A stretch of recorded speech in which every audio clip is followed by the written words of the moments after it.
Hello everyone, welcome to ಧ್ವನಿ academy. ನಾನು ನಿಮ್ಮ ಭರತ್ ಗೌಡ. UPSC CAPF ಅಲ್ಲಿ ಆಲ್ ಇಂಡಿಯಾ ರ್ಯಾಂಕ್ 208 ತೊಗೊಂಡಿದ್ದೀನಿ.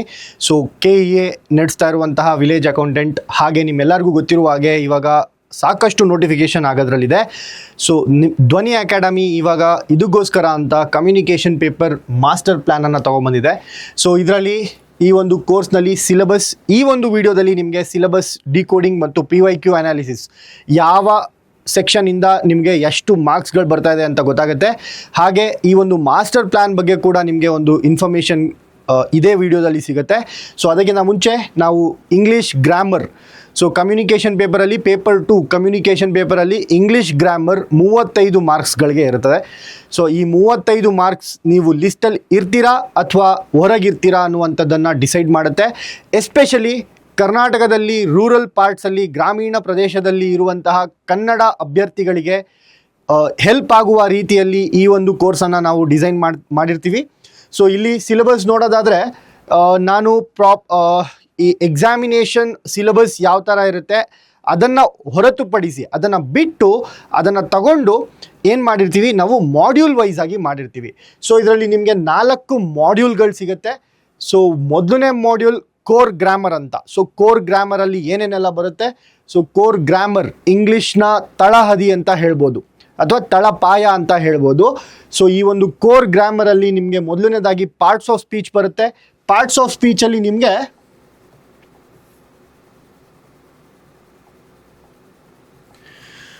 ಸೊ ನೌನ್ಸ್ ಅಂದರೆ ನಾಮಪದ, ಪ್ರೊನೌನ್ಸ್ ಅಂದರೆ ಸರ್ವನಾಮಗಳು, ಹಾಗೆ ಅಡ್ವರ್ಬ್ಸ್, ವರ್ಬ್ಸ್ ಕ್ರಿಯಾಪದಗಳು, ಅಡ್ವರ್ಬ್ಸ್, ಹಾಗೆ ಅಡ್ಜೆಕ್ಟಿವ್ಸ್, ಕಂಜಂಕ್ಷನ್ಸ್, ಇಂಟರ್ಜಂಕ್ಷನ್ಸ್, ಇದೆಲ್ಲ ಪಾರ್ಟ್ಸ್ ಆಫ್ ಸ್ಪೀಚಲ್ಲಿ ಕವರ್ ಆಗುತ್ತೆ. ಸೊ ಪಾರ್ಟ್ಸ್ ಆಫ್ ಸ್ಪೀಚ್ ತುಂಬ ಜಾಸ್ತಿ ಏನು ಇಂಪಾರ್ಟೆಂಟ್ ಅಲ್ಲ. ಲಾಸ್ಟ್ ಏನು KEA ವಿಲೇಜ್ ಅಕೌಂಟೆಂಟ್ ಎಕ್ಸಾಮಿನೇಷನ್ ನಡೆಸಿತ್ತು, ಅದರಲ್ಲಿ ಒಂದು ಪ್ರಶ್ನೆಯನ್ನು ಕೇಳಿದರು ರಿಲೇಟಿವ್ ಪ್ರೊನೌನ್ ಬಗ್ಗೆ. ಸೊ ಒಂದು ವಾಕ್ಯವನ್ನು ಕೊಟ್ಟು ಇದರಲ್ಲಿ ಇರುವಂತಹ ರಿಲೇಟಿವ್ ಪ್ರೊನೌನ್ ಯಾವುದು ಅಂತ ಕೇಳಿದರು. I who am your king.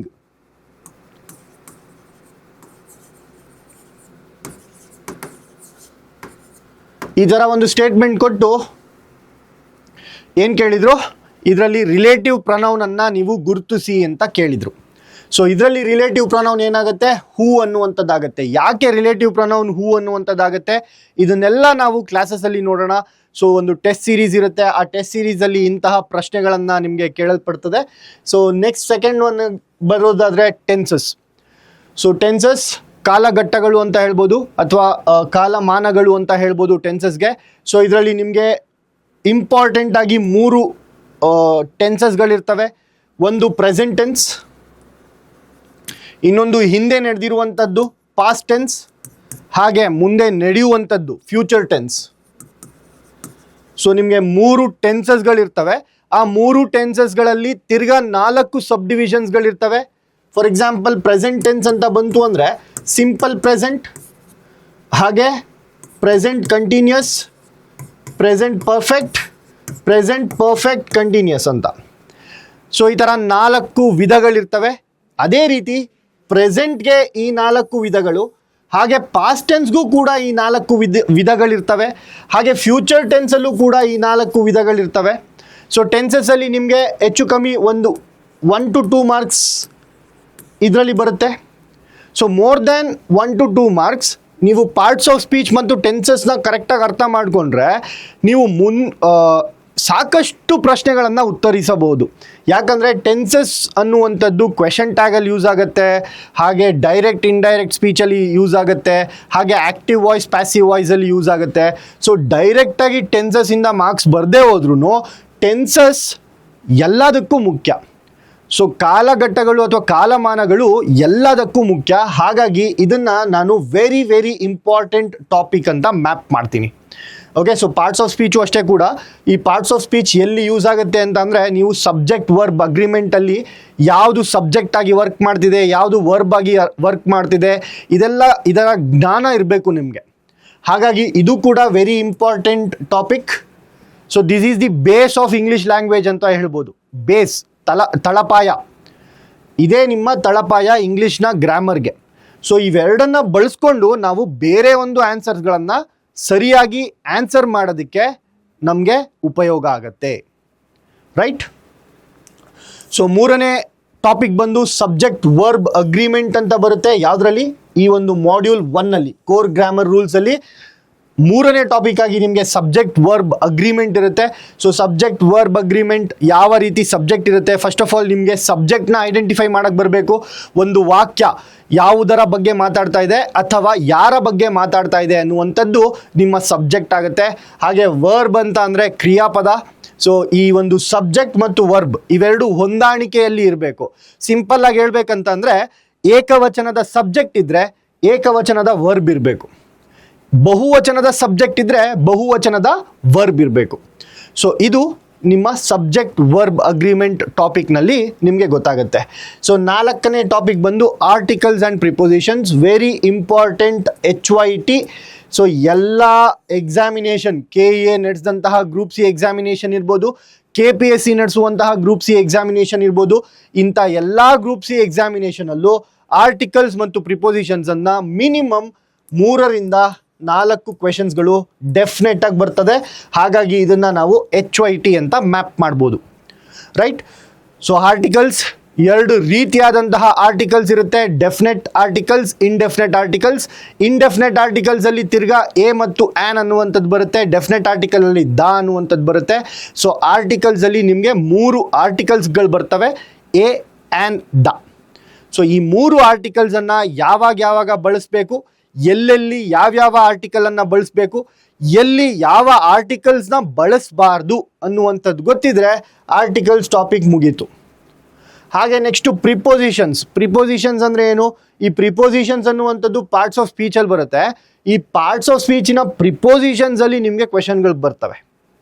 Okay, so prepositions ಅಂದರೆ ಆ ಒಂದು ವಸ್ತುವಿನ ಸ್ಥಿತಿಯನ್ನು ಹೇಳುವಂಥದ್ದು ಅಥವಾ ವಸ್ತುವಿನ ಪೊಸಿಷನ್ನ ಹೇಳುವಂಥದ್ದು ಪ್ರಿಪೋಸಿಷನ್ ಆಗಿರುತ್ತೆ.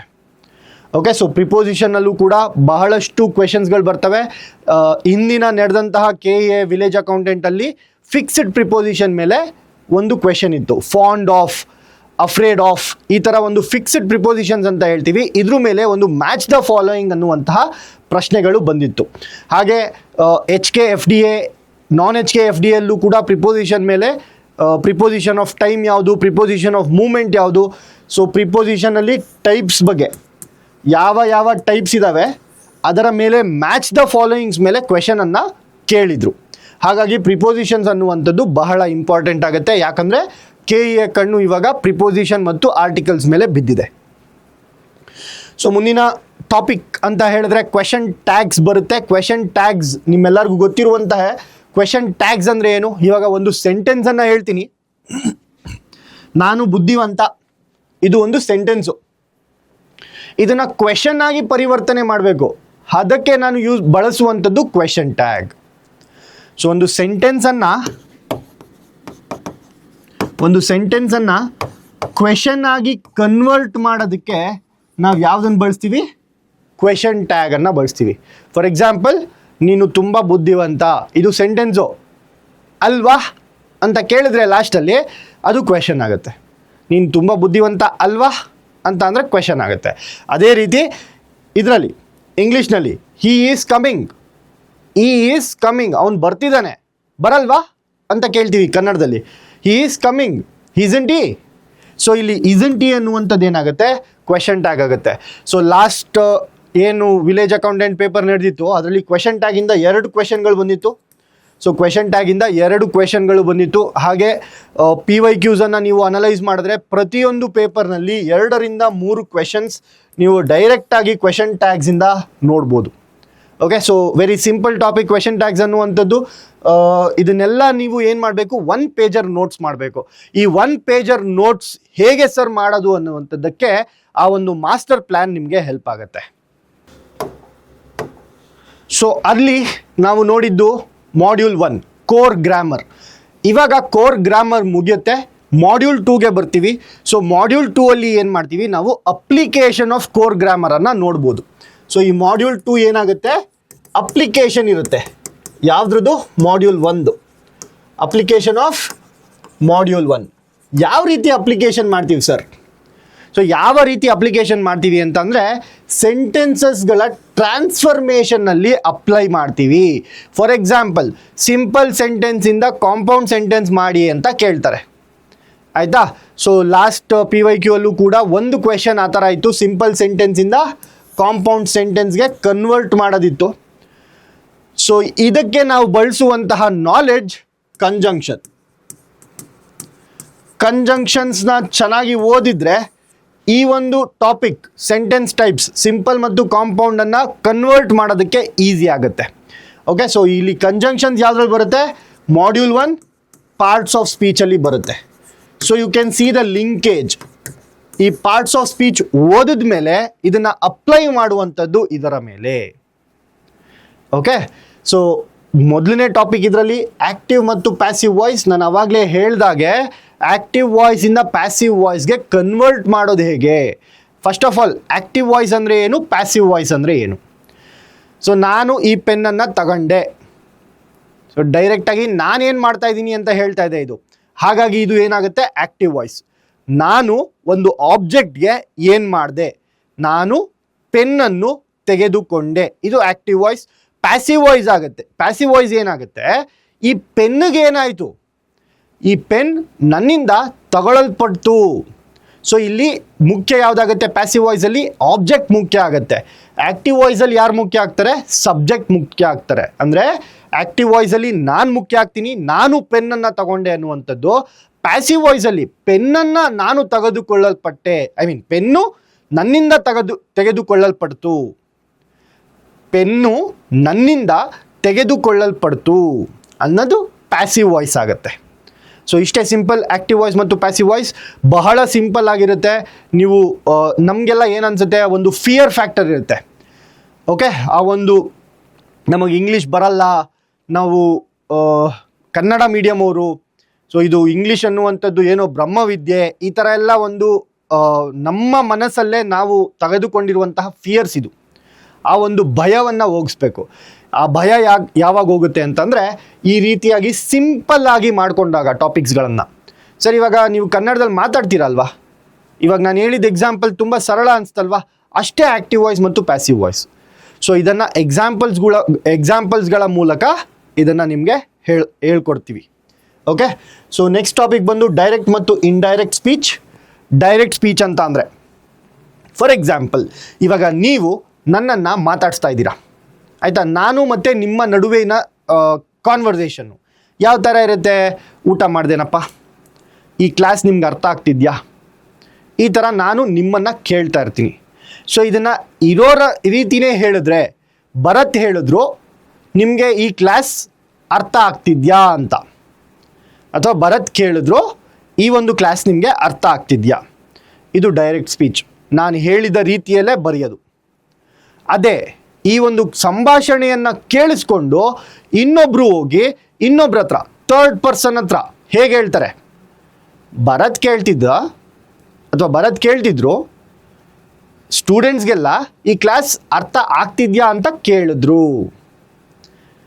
ಸೊ ಈ ನನ್ನ ವಾಕ್ಯವನ್ನು ಅವರ ವಾಕ್ಯಕ್ಕೆ ಕನ್ವರ್ಟ್ ಮಾಡಿಕೊಂಡು ಹೇಳುವಂಥದ್ದನ್ನು ನಾವು ಇಂಡೈರೆಕ್ಟ್ ಸ್ಪೀಚ್ ಅಂತ ಕರಿತೀವಿ. ಓಕೆ, ಸೊ ಡೈರೆಕ್ಟ್ ಮತ್ತು ಇಂಡೈರೆಕ್ಟ್ ಸ್ಪೀಚ್. ಆ್ಯಕ್ಟಿವ್ ಮತ್ತು ಪ್ಯಾಸಿವ್ ವಾಯ್ಸಲ್ಲಿ ನಿಮಗೆ ಮಿನಿಮಮ್ 1 ರಿಂದ 2 ಕ್ವೆಶನ್ಸ್ PYQಸಲ್ಲಿ ನೀವು ನೋಡ್ಬೋದು. ಸೊ ಮೊನ್ನೆ ನಡೆದಂತಹ KEA village accountant last year ಏನು ನಡೀತು, ಅದರಲ್ಲೂ ಕೂಡ ಆ್ಯಕ್ಟಿವ್ ಮತ್ತು ಪ್ಯಾಸಿವ್ ವಾಯ್ಸಿಂದ 2 ಕ್ವೆಶನ್ಸ್ ಇತ್ತು. ಸೊ ಕನ್ವರ್ಟ್ ಮಾಡೋದು ಕೇಳಿದರು, ಆ್ಯಕ್ಟಿವಿಂದ ಪ್ಯಾಸಿವ್ಗೆ, ಪ್ಯಾಸಿವಿಂದ ಆ್ಯಕ್ಟಿವ್ಗೆ.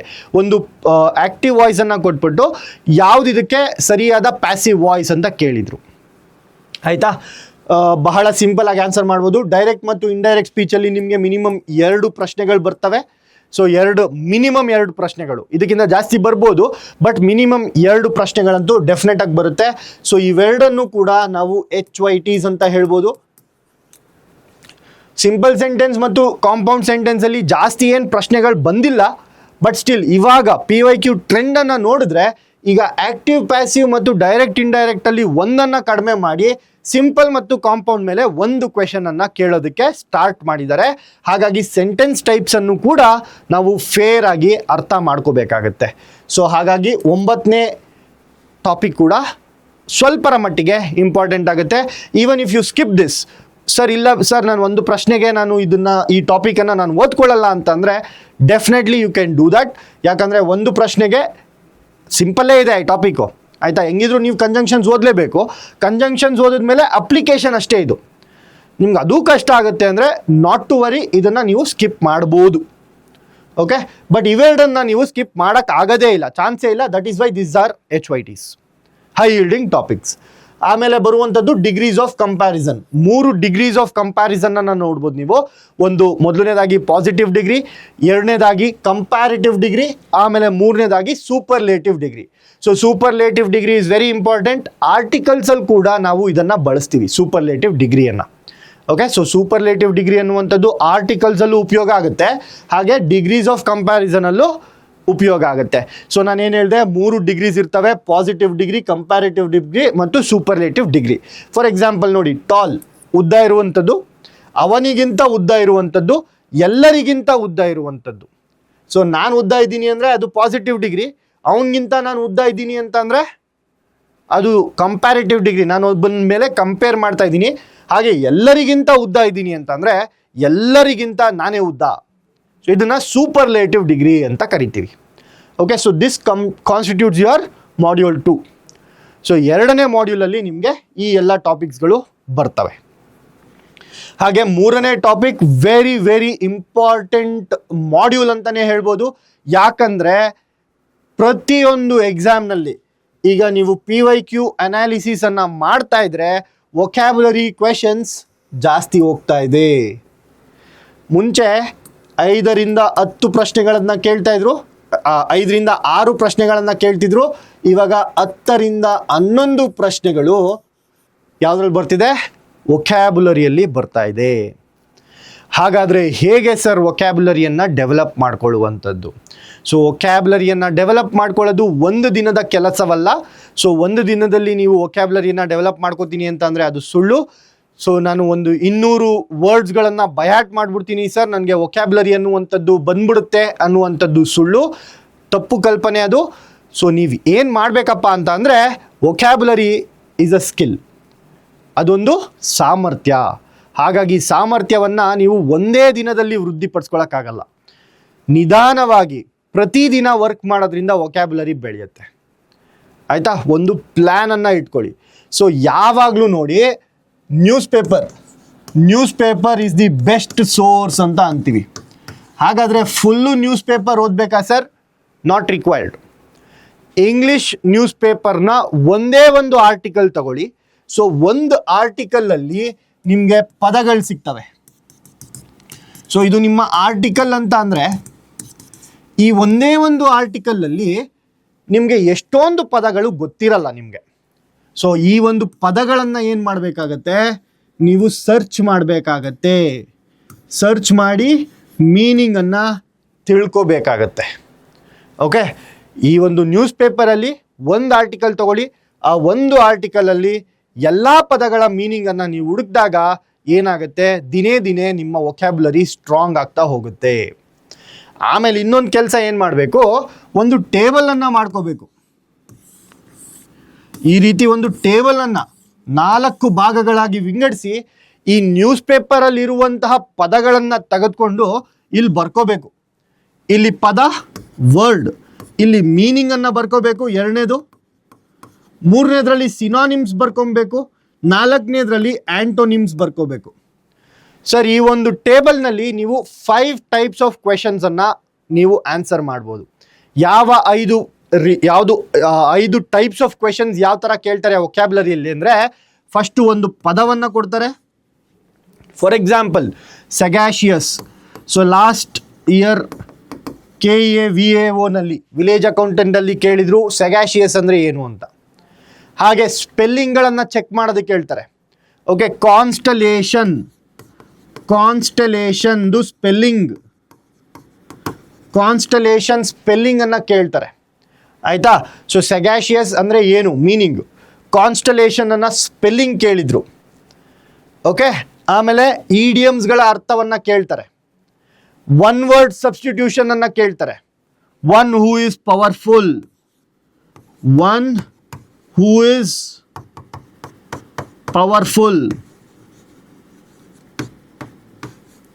ಒನ್ ಹೂ ಇಸ್ ಪವರ್ಫುಲ್, ಅತ್ಯಂತ ಬಲಶಾಲಿ, ಆಮ್ನಿಪೋಟೆಂಟ್. ಸೊ ಸ್ಪೆಲ್ಲಿಂಗ್, ಮೊದಲನೇದಾಗಿ ಸ್ಪೆಲ್ಲಿಂಗನ್ನು ಕೇಳ್ತಾರೆ. ಸೊ ಈ ಪದದಲ್ಲಿ ನೀವು ಬರಿಬೇಕಾದ್ರೆ ಕರೆಕ್ಟ್ ಸ್ಪೆಲ್ಲಿಂಗನ್ನೇ ಬರಿತೀರಾ ಅಲ್ವಾ ಪ್ರಾಕ್ಟೀಸ್ ಮಾಡಬೇಕಾದ್ರೆ. ಸೊ ಪ್ರಾಕ್ಟೀಸ್ ಮಾಡ್ತಾ ಮಾಡ್ತಾ ನೀವು ಸ್ಪೆಲ್ಲಿಂಗನ್ನು ಒಂದು ಸರಿ ಆದರೂ ನೋಡಿರ್ತೀರ. ಸೊ ಎಕ್ಸಾಮಿನೇಷನಲ್ಲಿ ಅದೇ ಪದವನ್ನು ನೋಡಿದಾಗ ಈ ಸ್ಪೆಲ್ಲಿಂಗಲ್ಲಿ ತಪ್ಪಿದೆ ಅಂತ ನೀವು ಗುರುತಿಸ್ಬೋದು, ಹೌದಲ್ವಾ. ಸೊ ಸ್ಪೆಲ್ಲಿಂಗ್ ಒಂದು ರೀತಿಯಾಗಿ ಕೇಳ್ತಾರೆ. ಸೆಗಾಷಿಯಸ್ ಅಂತ ವರ್ಡ್ ಕೊಟ್ಬಿಟ್ಟು ಮೀನಿಂಗನ್ನು ಕೇಳ್ತಾರೆ, ಎರಡನೇ type. What you mean by sagacious? Wise, smart, clever, ಬುದ್ಧಿವಂತ ಅಂತ ಅರ್ಥ, ಕ್ಲೆವರ್ ಅಂತ ಅರ್ಥ. ಇದಕ್ಕೆ ಸಿನಾನಿಮ್ಸ್ಗಳೇನು ಅಂತ ಕೇಳ್ತಾರೆ. What is the synonyms? What is the synonym for sagacious? ಏನು ಸಿನಾನಿಮ್ಮು ಸೆಗಾಷಿಯಸ್ಗೆ? ಇದು ಮೂರನೇ ಟೈಪ್ ಆಫ್ ಕ್ವೆಶನ್ನು. ಸೊ ಮೂರನೇ ಟೈಪ್ ಆಫ್ ಕ್ವೆಶನ್ನು ಸಿನಾನಿಮ್ಸು, ಸಮನಾರ್ಥಕ ಪದಗಳು. ಇಂಟೆಲಿಜೆಂಟ್, ಸೆನ್ಸಿಬಲ್, ಸ್ಮಾರ್ಟ್, ವೈಸ್, ಏನು smart, wise, clever, intelligent, sensible, ಇವೆಲ್ಲ ಏನಾಗುತ್ತೆ? ಸಮನಾರ್ಥಕ ಪದಗಳಾಗತ್ತೆ. ನಾಲ್ಕನೇ ಟೈಪ್ ಆಫ್ ಕ್ವೆಶನ್ಸ್ ಯಾವ್ದು ಬರುತ್ತೆ? ಆಂಟೋನಿಮ್ಸ್, ಅಂದರೆ ವಿರುದ್ಧಾರ್ಥಕ ಪದಗಳು ಕೇಳ್ತಾರೆ. ಸೊ ವಿರುದ್ಧಾರ್ಥಕ ಪದಗಳು, ಸೆಗಾಷಿಯಸ್ಗೆ ವಿರುದ್ಧಾರ್ಥಕ ಪದ ಏನು? ಫೂಲಿಶ್ನೆಸ್, ಇನ್ಸೆನ್ಸಿಬಲ್. ಸೊ ಇದೆಲ್ಲ ಏನಾಗುತ್ತೆ? ವಿರುದ್ಧಾರ್ಥಕ ಪದಗಳಾಗ್ತವೆ. ಇದು ನಾಲ್ಕನೇ ಟೈಪ್ ಆಫ್ ಕ್ವೆಶನ್ಸ್. ಆಮೇಲೆ ಬರುವಂಥದ್ದು ಐದನೇ ಟೈಪ್ ಯಾವುದಪ್ಪ ಅಂತಂದರೆ ಒನ್ ವರ್ಡ್ ಸಬ್ಸ್ಟಿಟ್ಯೂಷನ್. ಸರ್ ಮೀನಿಂಗನ್ನು ಕೊಡ್ತಾರೆ, ಅದಕ್ಕೆ ಪದವನ್ನು ಕೇಳ್ತಾರೆ. One who is all powerful, omnipotent. One who is present everywhere, omnipresent. ಈ ರೀತಿಯಾಗಿ one who fears water, hydrophobic. Hydrophobia ಅಂತ ಅಂದ್ರೇನು? Fear of water. So fear of water ಅಂತ ಕೇಳಿ ಫಿಯರ್ ಆಫ್ ವಾಟರ್ಗೆ ಏನಂತಾರೆ ಅಂತ ಕೇಳ್ತಾರೆ, ಒನ್ ವರ್ಡ್ ಸಬ್ಸ್ಟಿಟ್ಯೂಷನ್ನು. ಸೊ ಇಲ್ಲಿ ನಿಮ್ಗೇನಾದರೂ ಹೈಡ್ರೋಫೋಬಿಯಾ ಅಂತ ಬರೆದಿದ್ರೆ ಇಲ್ಲಿ ಮೀನಿಂಗನ್ನು ಬರ್ಕೊತೀರಾ ಫಿಯರ್ ಆಫ್ ವಾಟರ್ ಅಂತ. ಪ್ರಶ್ನೆ ಪತ್ರಿಕೆಯಲ್ಲಿ ಉಲ್ಟಾ ಕೇಳ್ತಾರೆ, ಫಿಯರ್ ಆಫ್ ವಾಟರ್ ಅಂದರೆ ಏನಂತ, ನೀವು ಹೈಡ್ರೋಫೋಬಿಯಾ ಅಂತ ಬರೀಬೇಕು. ಅರ್ಥ ಆಯ್ತಾ? ಇದು ಒಂದೇ ಟೇಬಲ್ ನಿಮಗೆ 5 ಟೈಪ್ಸ್ ಆಫ್ ಕ್ವೆಶನ್ಸನ್ನು ಉತ್ತರಿಸೋದಕ್ಕೆ ಹೆಲ್ಪ್ ಮಾಡುತ್ತೆ. ನನ್ನ ಕೇಳೋದಾದರೆ ಈ ಒಂದು ವೊಕ್ಯಾಬ್ಯುಲರಿ ಸೆಕ್ಷನ್ನಲ್ಲಿ ಈ ಒಂದು synonyms, antonyms, one word substitutions, homonyms ಮತ್ತು ಕನ್ಫ್ಯೂಸಿಂಗ್ ವರ್ಡ್ಸ್, ಈ ಮೂರಕ್ಕೂ ಪರಿಹಾರ ಏನು? ಈ ಒಂದು ಟೇಬಲ್. ಆಯಿತಾ? ಈ ಒಂದು ಟೇಬಲ್ 4 ಡಿವಿಷನ್ ಇರುವಂತಹ ಟೇಬಲನ್ನು ನೀವು ಮಾಡಿಕೊಂಡ್ರೆ ಬಹಳ ಸುಲಭವಾಗಿ ಪ್ರಾಕ್ಟೀಸ್ ಮಾಡ್ಬೋದು, ಸ್ಮಾರ್ಟಾಗಿ ಪ್ರಿಪೇರ್ ಆಗ್ಬೋದು. ಓಕೆ, ಅದಾದಮೇಲೆ ಬರುವಂಥದ್ದು ಈಡಿಯಮ್ಸ್. ಈಡಿಯಮ್ಸು ಕೂಡ, ಈಡಿಯಮ್ಸ್ ಅಂದರೆ ಏನು? ಕನ್ನಡದಲ್ಲಿ ನುಡಿಗಟ್ಟು ಅಂತ ಕರಿತೀವಿ. ಏನಂತ ಕರಿತೀವಿ? ನುಡಿಗಟ್ಟುಗಳು ಅಂತ ಕರಿತೀವಿ. ಸೊ ಈಡಿಯಮ್ಸಲ್ಲೂ ಕೂಡ ನಿಮಗೆ 2 ರಿಂದ 3 ಪ್ರಶ್ನೆಗಳು ಬರ್ತಾ ಇದ್ದಾವೆ ಈಡಿಯಮ್ಸಲ್ಲಿ. ಸಿನಾನಿಮ್ಸ್ ಮತ್ತು ಆಂಟೋನಿಮ್ಸಲ್ಲಿ 2 ಪ್ರಶ್ನೆಗಳು ಬರ್ತವೆ. ಹಾಗೆ ಹೋಮೋನಿಮ್ಸಲ್ಲಿ, ಸೊ ಲಾಸ್ಟ್ ಏನು ನಡೀತು ವಿಲೇಜ್ ಅಕೌಂಟೆಂಟ್, ಹೋಮೋನಿಮ್ಸ್ ಮೇಲೆ 2 ಪ್ರಶ್ನೆಗಳು ಬಂದಿತ್ತು. ಹೋಮೋನಿಮ್ಸ್ ಅಂದರೆ ಏನು ಸರ್? ಹೋಮೋನಿಮ್ಸ್ ಅಂತ ಅಂದರೆ 2 ರೀತಿ ಬರುತ್ತೆ, ಹೋಮೋಫೋನ್ಸ್ ಮತ್ತು ಹೋಮೋಗ್ರಾಫ್ಸ್ ಅಂತ. ಹೋಮೋಫೋನ್ಸ್ ಅಂದರೆ ಫೋನಲ್ಲಿ ಏನು ಮಾಡ್ತೀವಿ? ಕೇಳಿಸ್ಕೊತೀವಿ ಅಥವಾ ಮಾತಾಡ್ತೀವಿ. ಯಾವ 2 ಪದಗಳು ಮಾತಾಡೋದಕ್ಕೆ ಸೇಮ್ ಇರುತ್ತೆ ಅಥವಾ ಕೇಳಿಸೋದಕ್ಕೆ ಸೇಮ್ ಇರುತ್ತೆ, ಬಟ್ ಸ್ಪೆಲ್ಲಿಂಗ್ ಚೇಂಜ್ ಇರುತ್ತೆ, ಮೀನಿಂಗ್ ಚೇಂಜ್ ಇರುತ್ತೆ, ಇದನ್ನು ನಾವು ಹೋಮೋಫೋನ್ಸ್ ಅಂತೀವಿ. For example, sun, SUN sun, SON sun, SUN sun, SON sun. ಈ ಸನ್ ಅಂದರೆ ಸೂರ್ಯ, ಈ ಸನ್ ಅಂದರೆ ಮಗ. ಇದನ್ನು ಏನಂತ ಕರಿತೀವಿ? ಕೇಳೋದಕ್ಕೆ ಒಂದೇ ಥರ ಇದೆ, ಸನ್. ಹಾಗಾಗಿ ಇದನ್ನು ನಾವು ಹೋಮೋಫೋನ್ಸ್ ಅಂತ ಕರಿತೀವಿ. ನೆಕ್ಸ್ಟ್ ಬರುವಂಥದ್ದು ಹೋಮೋಗ್ರಾಫ್ಸ್. ಅಂದರೆ ಸ್ಪೆಲ್ಲಿಂಗ್ ಸೇಮ್ ಇರುತ್ತೆ, ಕೇಳಿಸ್ಕೊಳ್ಳೋದಕ್ಕೂ ಸೇಮ್ ಇರುತ್ತೆ, ಬಟ್ 2 ಮೀನಿಂಗ್ ಇರ್ತವೆ. ಈ ರೈಟ್ ಅಂದರೆ, ಒಂದು ರೈಟ್ ಅಂದರೆ ಸರಿ, ಇನ್ನೊಂದು ರೈಟ್ ಅಂದರೆ ಬಲಗಡೆ ಅಂತ. ಸೊ ಈ ರೈಟ್ಗೆ 2 ಅರ್ಥ ಬರುತ್ತೆ, ಒಂದು ಸರಿ ಅಂತ, ಇನ್ನೊಂದು ಬಲಗಡೆ ಅಂತ. ಇದನ್ನು ನಾವೇನಂತೀವಿ? ಹೋಮೋಗ್ರಾಫ್ಸ್ ಅಂತೀವಿ. ಓಕೆ, ಹೋಮೋಗ್ರಾಫ್ಸ್. ಈ ಹೋಮೋಫೋನ್ಸ್ ಮತ್ತು ಹೋಮೋಗ್ರಾಫ್ಸನ್ನು 2 ನಾವು ಹೋಮೋನಿಮ್ಸ್ ಅಂತ ಕರಿತೀವಿ. ಓಕೆ, ಸೊ ಹೋಮೋಫೋನ್ಸ್ ಮೇಲೆ ಇದೇ ಒಂದು ಇದು ಏನು ಪದಗಳ ಮೇಲೆ ಒಂದು ಪ್ರಶ್ನೆ ಬಂದಿತ್ತು ಲಾಸ್ಟ್ ಇಯರ್ ಪೇಪರಲ್ಲಿ. ಪ್ರಿನ್ಸಿಪಲ್ ಮತ್ತು ಪ್ರಿನ್ಸಿಪಲ್. ಈ ಪ್ರಿನ್ಸಿಪಲ್ ಅಂದರೆ ತತ್ವ, ಈ ಪ್ರಿನ್ಸಿಪಲ್ ಅಂದರೆ ಪ್ರಾಂಶುಪಾಲರು. ಆಯಿತಾ, ಇದೇ ಒಂದು ವರ್ಡ್ ಮೇಲೆ ಒಂದು PYQ ಬಂದಿತ್ತು. ಓಕೆ, ಸೊ ಸಿಲೆಬಸ್ಸಲ್ಲೂ ನೋಡಿ PYQಸ್ಗಳನ್ನು ಇನ್ಕಲ್ಕೇಟ್ ಮಾಡಿದ್ದೀವಿ ನಾವು, ರೈಟ್. ಸೊ ಈ ಒಂದು ಸೆಕ್ಷನಲ್ಲಿ, ವೊಕ್ಯಾಬ್ಯುಲರಿ ಸೆಕ್ಷನಲ್ಲಿ ಈ 3 ಇಂಪಾರ್ಟೆಂಟ್ ಟಾಪಿಕ್ಸ್ ಇದ್ದಾವೆ. ಆಮೇಲೆ ನುಡಿಗಟ್ಟುಗಳು ಅಂತ ಅಂದರೆ ಗಾದೆ ಮಾತು ಅಥವಾ ನುಡಿಗಟ್ಟುಗಳು ಅಂತ ಕರಿತೀವಿ ನಾವು. ಇದರ ಮೇಲರ್ಥ ಕೇಳಲ್ಲ, ಒಳರ್ಥ ಕೇಳ್ತಾರೆ. ಫಾರ್ ಎಕ್ಸಾಂಪಲ್ ನೋಡಿ, ಇಡಿಯಮ್ಸ್ಗೆ storm in a tea cup ಅಂತ ಕೇಳಿದರು. Storm in a tea cup ಅಂತ ಕೇಳಿದರು. ಸೊ ಏನು ಹಿಂಗಂದರೆ what is the meaning of storm in a tea cup? ಇದು ಲಾಸ್ಟ್ ಇಯರ್ ಕ್ವೆಶನ್ ಪೇಪರಲ್ಲಿ ಕೇಳಿದರು. Storm in a tea cup ಅಂದರೆ ಏನು? ಸೊ ಟೀ ಕಪ್ ಏನನ್ನ ಸಿಂಬಲೈಸ್ ಮಾಡುತ್ತೆ? ಒಂದು ಸಾಮಾನ್ಯವಾದಂತಹ ವಸ್ತುವನ್ನು ನಾವು ರೆಪ್ರೆಸೆಂಟ್ ಮಾಡ್ತೀವಿ ಟೀ ಕಪ್ ಮೇಲೆ. ಯಾಕೆ? ಬಿಕಾಸ್ ಎಲ್ಲರ ಮನೆಯಲ್ಲೂ ಇರ್ತದೆ ಟೀ ಕಪ್ಪು. ಟೀ ಲೋಟ ಇರಲ್ವಾ? ಎಲ್ಲರ ಮನೆಯಲ್ಲೂ ಇರ್ತದೆ. ಇಟ್ ಈಸ್ ವೆರಿ ಕಾಮನ್ ಅಂತ. ಬಟ್ ಈ ಟೀ ಕಪ್ ಒಳಗಡೆ ಏನಿದೆ? ಒಂದು ಗದ್ದಲ ಇದೆ, ಒಂದು ಸ್ಟಾರ್ಮ್ ಇದೆ, ಒಂದು ಚಂಡಮಾರುತನೇ ಇದೆ. ಸೊ ಇದರ ಒಳರ್ಥ ಏನು? ಯಾವುದೋ ಒಂದು ಚಿಕ್ಕ ವಿಷಯಕ್ಕೆ ಜಾಸ್ತಿ ತಲೆ ಕೆಡಿಸ್ಕೊಳ್ಳೋದು ಅಥವಾ ಜಾಸ್ತಿ ಉತ್ಸುಕರಾಗೋದು. Much excitement over something trivial. So this was the exact question which was given in the last paper, village ಅಕೌಂಟೆಂಟಲ್ಲಿ. ಸೊ ವಿಲೇಜ್ ಅಕೌಂಟೆಂಟ್ ಮೊನ್ನೆ ನಡೆದಂತಹ ಪೇಪರಲ್ಲಿ, ಲಾಸ್ಟ್ ಟೈಮ್ ನಡೆದಂತಹ ಪೇಪರಲ್ಲಿ ಇದೇ ಒಂದು ನುಡಿಗಟ್ಟಿತ್ತು. ಸೊ ಇದಕ್ಕೆ ಆನ್ಸರ್ ಏನಾಗುತ್ತೆ? Much excitement over something trivial. ತುಂಬ ಸಾಮಾನ್ಯವಾದ ವಿಷಯಕ್ಕೆ ನಾವು ಜಾಸ್ತಿ ತಲೆ ಕೆಡಿಸ್ಕೊಳ್ಳೋದು ಅಥವಾ ಜಾಸ್ತಿ ಉತ್ಸುಕರಾಗೋದು.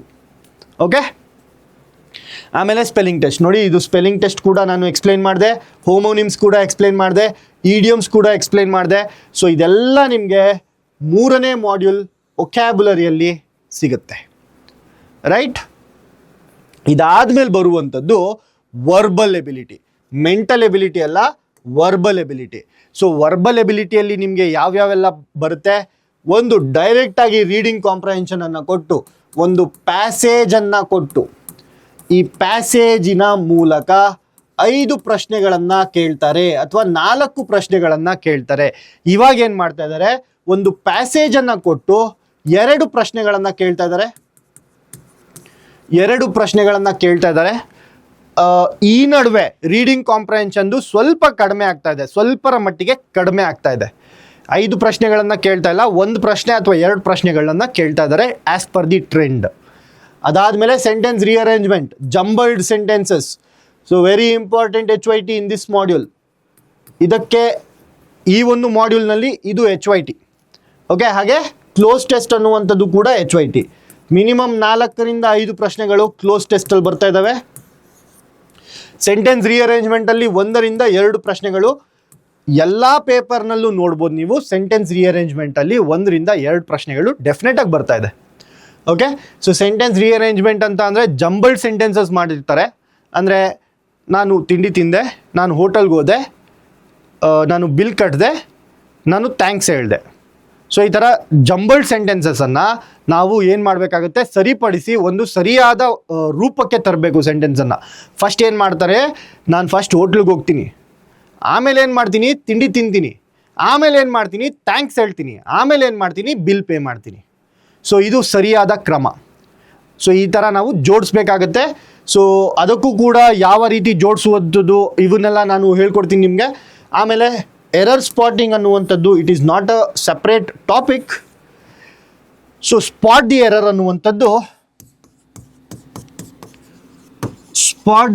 ಅನ್ನುವಂಥದ್ದು ಇವಾಗ ಏನು ಮಾಡ್ತಾ ಇದ್ದಾರೆ?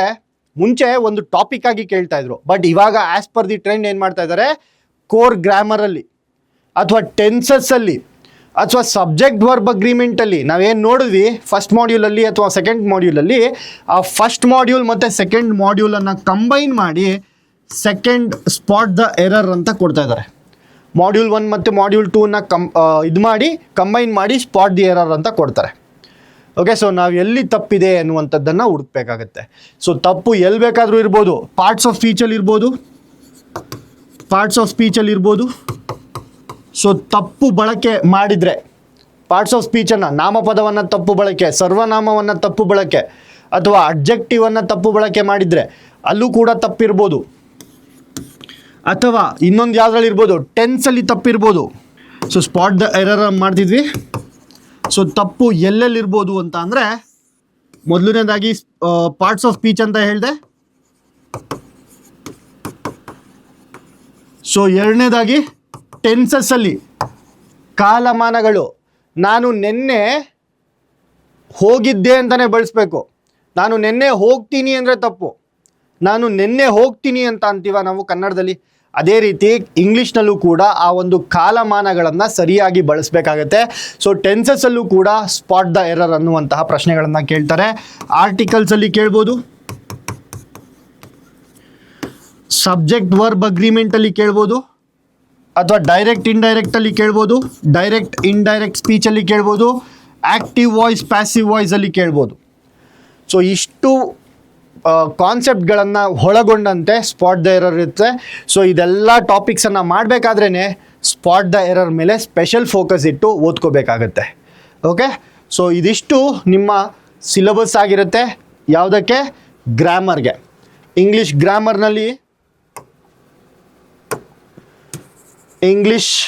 ಗ್ರಾಮರಲ್ಲಿ ಈ 5 ಮಾಡ್ಯೂಲ್ಸ್ಗಳು ಬಹಳ ಮುಖ್ಯ ಆಗುತ್ತೆ. ಈ 5 ಮಾಡ್ಯೂಲ್ಸ್ಗಳು ಬಿಟ್ಟು ಇನ್ನು ಕೆಲವು ಟಾಪಿಕ್ಸ್ ಇರ್ತವೆ which is not focused by KEA. KEA ಅವರು ಈ ಟಾಪಿಕ್ಗಳನ್ನು ಫೋಕಸ್ ಮಾಡ್ತಿಲ್ಲ. ಯಾವ ಟಾಪಿಕ್ಸ್ ಅಂತ ಅಂದರೆ ಜೆಂಡರ್ಗಳು, ಮೇಲ್ ಮತ್ತು ಫೀಮೇಲ್, ಮಿಸ್ಸೆಲೇನಿಯಸ್ ಟಾಪಿಕ್ ಅಂತ. Okay, miscellaneous topics, but it is mostly asked in SSC, KPSC, IBPS ಇಂತಹ ಬ್ಯಾಂಕಿಂಗ್ ಎಕ್ಸಾಮ್ಸ್ಗಳಲ್ಲಿ ಮಿಸಲೇನಿಯಸ್ ಟಾಪಿಕ್ಸ್ ಮೇಲೆ ಕ್ವೆಶನ್ಸ್ಗಳಿರ್ತವೆ. ಬಟ್ ಅದನ್ನ KEA ಅವರು ಟಚ್ ಮಾಡಿಲ್ಲ. ಮೋಸ್ಟ್ ಪ್ರಾಬಬ್ಲಿ ನನ್ನ ಅನಿಸಿಕೆಯ ಪ್ರಕಾರ ಇವಾಗ ನಡೆಯುವಂತಹ KEA ಎಕ್ಸಾಮ್ ಏನಿದೆ ಇದರ ಮೇಲೆ ಕ್ವೆಶನ್ಸ್ಗಳು ಬರ್ಬೋದು. ಹಾಗಾಗಿ ಇದರ ಮೇಲೆ ಕೂಡ ಒಂದು ಕಣ್ಣನ್ನು ಇಡುವಂಥದ್ದು ಬಹಳ ಮುಖ್ಯ ಆಗುತ್ತೆ. ಸೊ ಇದರಲ್ಲಿ ಮಿಸಲೇನಿಯಸ್ ಟಾಪಿಕ್ಸಲ್ಲಿ ಏನು ಬರುತ್ತೆ? ಜೆಂಡರ್, ಮೇಲ್ಗೆ ಏನಂತೀವಿ, ಫೀಮೇಲ್ ಏನಂತೀವಿ, ಹಾಗೆ ಡಿಮಿನಿಟಿವ್ಸ್ ಅಂತ ಕರಿತೀವಿ.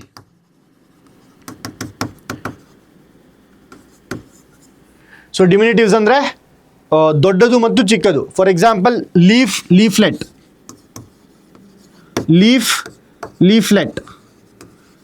ಲಯನ್, ಕಬ್, ಟೈಗರ್, ಕಬ್. ಮೇಲ್ ಫೀಮೇಲ್ ಜೆಂಡರನ್ನು ಹೇಳುವಂಥದ್ದು ಯಾವುದು? ಟೈಗರ್, ಟೈಗ್ರೆಸ್, ಲಯನ್, ಲಯನೆಸ್, ಈ ರೀತಿ. ಸೊ ಇಂತಹ ಪ್ರಶ್ನೆಗಳು ಮಿಸಲೇನಿಯಸ್ ಟಾಪಿಕ್ಸಲ್ಲಿ ಇರ್ತವೆ. ಸೊ ಈ ಒಂದು ನಡೆಯುವಂತಹ ಎಕ್ಸಾಮಲ್ಲಿ ಇದರ ಮೇಲೂ ಕೂಡ ಒಂದು ಕಣ್ಣಿಡುವಂಥದ್ದು ಬಹಳ ಇಂಪಾರ್ಟೆಂಟ್ ಆಗುತ್ತೆ. ಸೊ ಇದರ ಮೇಲೆ ಕೂಡ ನೀವು ಒಂಚೂರು ಕಾನ್ಸಂಟ್ರೇಟ್ ಮಾಡಿ ಓದ್ಕೊಳ್ಳಿ. ರೈಟ್?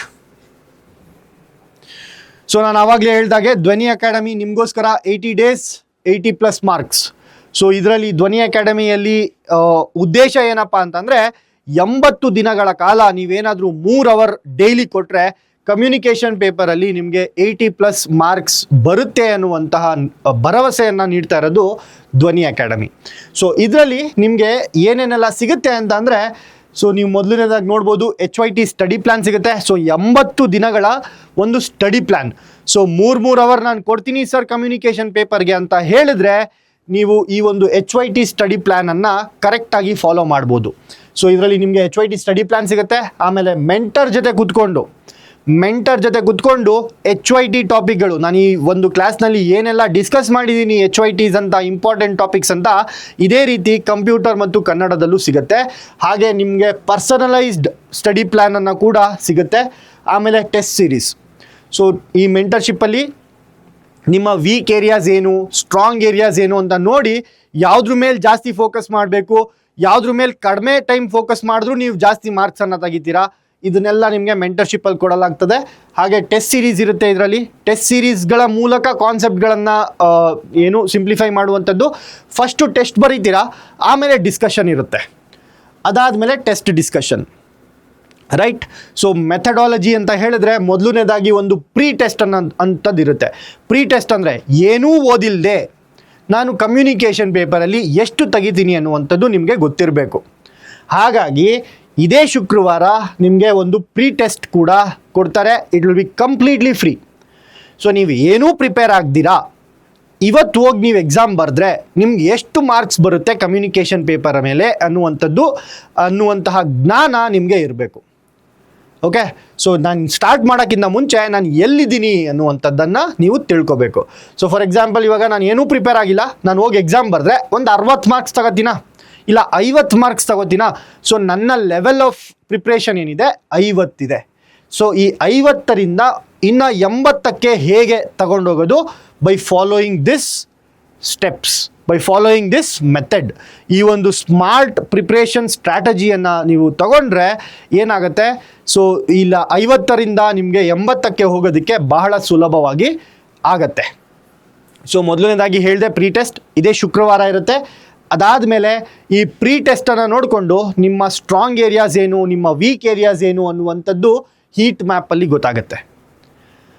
ಸೊ ಈ ಹೀಟ್ ಮ್ಯಾಪ್ ತೊಗೊಂಡು ಮೆಂಟರ್ ಜೊತೆ ಕೂತ್ಕೊಂಡ್ರೆ ಅವರು ನಿಮಗೆ ಎಕ್ಸ್ಪ್ಲೈನ್ ಮಾಡ್ತಾರೆ ನೀವು ಯಾವುದರಲ್ಲಿ ಇನ್ನೂ ಜಾಸ್ತಿ ಫೋಕಸ್ ಮಾಡಬೇಕು, ಯಾವುದ್ರಲ್ಲಿ ವೀಕ್ ಇದ್ದೀರಾ, ಯಾವುದ್ರಲ್ಲಿ ಸ್ಟ್ರಾಂಗ್ ಇದ್ದೀರಾ, ಸೊ ಯಾವುದ್ರ ಮೇಲೆ ಜಾಸ್ತಿ ಟೈಮ್ ಕೊಡಬೇಕು ಅನ್ನುವಂಥದ್ದು ಮೆಂಟರ್ ಜೊತೆ ಡಿಸ್ಕಷನ್ ಆಗುತ್ತೆ ನಿಮ್ಮ ಮತ್ತು ಮೆಂಟರ್ನ ನಡುವೆ. ಅದಾದಮೇಲೆ ಡೈಲಿ ಸ್ಟಡಿ ಪ್ಲ್ಯಾನ್ ಇರುತ್ತೆ. ಡೈಲಿ ಏನು ಮಾಡಬೇಕು based on this heat map, ನೀವು ಯಾವುದಕ್ಕೆ ಜಾಸ್ತಿ ಫೋಕಸ್ ಮಾಡ್ಕೋಬೇಕು ಅಂತ ಅನ್ನುವಂತಹ ಒಂದು ಪ್ಲ್ಯಾನನ್ನು ಕೊಡ್ತಾರೆ ಡೈಲಿಯಾಗಿ. ಸೊ 80 ದಿನಗಳ ಸ್ಟಡಿ ಪ್ಲ್ಯಾನನ್ನು ನೀವು ಇಲ್ಲಿ ಸಿಗುತ್ತೆ. ಅದಾದಮೇಲೆ ಏನು ಮಾಡ್ತೀರಾ, ಪ್ರಿಪ್ರೇಷನ್ ಸ್ಟಾರ್ಟ್ ಮಾಡ್ತೀರಾ.